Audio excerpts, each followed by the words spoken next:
कक्षा 9वीं के हिंदी शिक्षण में आपका स्वागत है। आज की हमारी इस कक्षा में जो पिछली कक्षा में हमारा 10वां पाठ काव्य खंड का वाक पूर्ण हुआ ललित दत्त के द्वारा लिखित, आज हम उस पाठ के महत्वपूर्ण प्रश्नोत्तर देखेंगे। ये महत्वपूर्ण प्रश्नोत्तर आपकी परीक्षा की दृष्टि से बहुत ही कामगार है। आप इन्हें अपने संग्रह में रखें। इन प्रश्नों को पढ़ते हुए साथ साथ में इनके उत्तर भी आपको बताऊंगा, तो आप ध्यान पूर्वक इनके सबके उत्तरों को याद करें और इन्हें अपनी नोटबुक में अंकित भी करें। चलिए प्रारंभ करते हैं। हमने ललित दत्त जी के 4 वाक्य पढ़े हैं और चारों ही वाक्यों में इन्होंने अलग अलग महत्वपूर्ण बातें बताई हैं।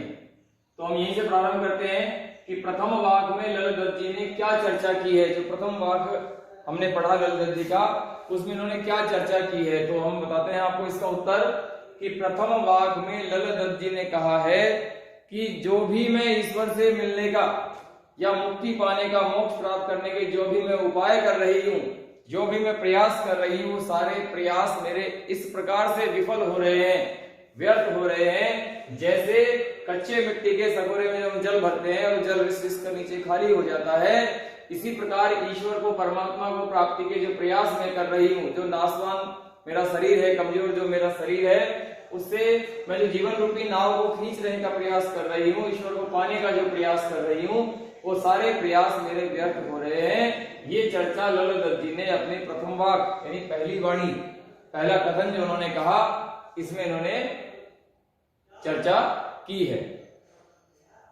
दूसरा प्रश्न देखिए। दूसरे प्रश्न में प्रथम वाक्य में रस्सी शब्द किसके लिए प्रयुक्त हुआ है। जो पहला वाक्य हमने पढ़ा, अभी जिसकी चर्चा हमने की, उसमें ही बताया है कि प्रथम वाक्य में रस्सी शब्द किसके लिए प्रयुक्त हुआ है। तो जो प्रथम वाक्य है हमारा, इस प्रथम वाक्य में रस्सी शब्द कमजोर और नाशवान शरीर के लिए प्रयुक्त हुआ है।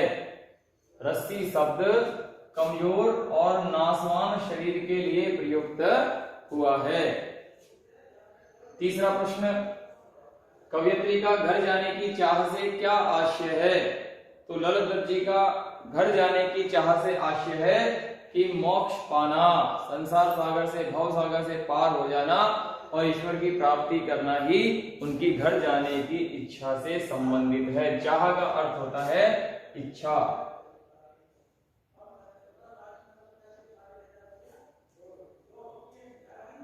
फिर देखिए चौथा प्रश्न हमारा है, भाव स्पष्ट कीजिए। जेब टटोली कोढ़ी ने पाई।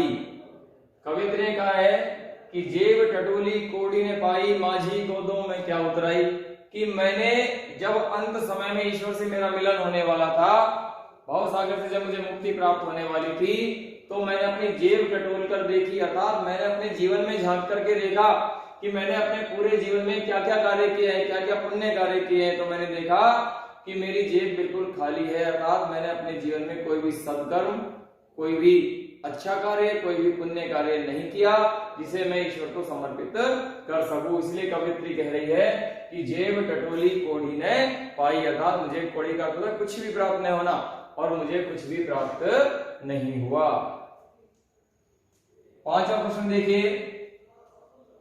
चौथे वाक्य में कवियत्री ने क्या बताया है। चौथा जो वाक्य है, थल थल में बसता है सीवी, सच्चा बसता है सीवी और साहिब से पहचान यानी ईश्वर से पहचान से संबंधित जो हमारा चौथा वाक्य है, तो इसमें कवियत्री कह रही है, ललित जी कह रही है कि ईश्वर जो है, शिव जो है, वो इस सृष्टि के कण कण में विद्यमान है। और इन्होंने विशेष रूप से क्या बताया है, विशेष रूप से इन्होंने भेदभाव का विरोध किया है और ईश्वर की सर्वव्यापकता पर जोर दिया है। यानी हिंदू और मुसलमानों में भेद नहीं करना चाहिए। जब ईश्वर सबके कण कण में विराजमान है, सबके अंतर में विराजमान है, तो हिंदू में भी वही है और मुसलमान में भी वही है। तो हमें ईश्वर के द्वारा प्रदत्त जो प्रकृति है, जो सृष्टि है, इसमें जो इंसान है, चाहे हिंदू हो चाहे मुसलमान हो, हमें उनमें भेद नहीं करना चाहिए और ईश्वर सर्वव्यापक है। तो इन्होंने बताया है कि एक तो इन्होंने भेदभाव का विरोध किया है और एक ईश्वर की सर्वव्यापकता को बताया है। छठा भाग देखिए। कि कवयित्री ने शिव का निवास कहाँ बताया है, इसकी चर्चा हमने अभी इस प्रश्न में की। कवयित्री ललित दत्त जी ने शिव का निवास इस सृष्टि के प्रत्येक कण कण में बताया है, चाहे वो प्राणी जगत है, चाहे वो निर्जीव जगत से है, जड़ जगत से है, चाहे चेतन जगत से है, अर्थात चाहे निर्जीव हो चाहे सजीव, इस सृष्टि में जो भी प्राणी है उन सबके अंदर शिव का निवास है। अर्थात ईश्वर प्रकृति के कण कण में, शिव प्रकृति के कण कण में विद्यमान है। इस तरह से ये 6 प्रश्न हैं इस पाठ से संबंधित, जो इस पाठ को महत्वपूर्णता प्रदान करते हैं। और अन्य प्रश्न भी हैं, उन्हें भी आप अपने संग्रह में रखें। जैसे मैंने पूछा कि प्रथम वाक्य में ललित जी ने क्या बताया है, तो प्रश्न बन सकता है दूसरे वाक्य में ललित जी ने क्या बताया है, तीसरे वाक्य में क्या स्पष्ट किया है, और चौथे वाक्य में क्या स्पष्ट किया है। इस तरह के 4 प्रश्न भी अलग प्रकार से बन सकते हैं। तो आप सभी इस कक्षा से लगातार जुड़े रहें। इस चैनल को सबसे ज्यादा से ज्यादा सब्सक्राइब करें, लाइक करें, शेयर करें, और मिश्रा हिंदी क्लास जो चैनल है उससे आप इसी तरह से जुड़े रहें।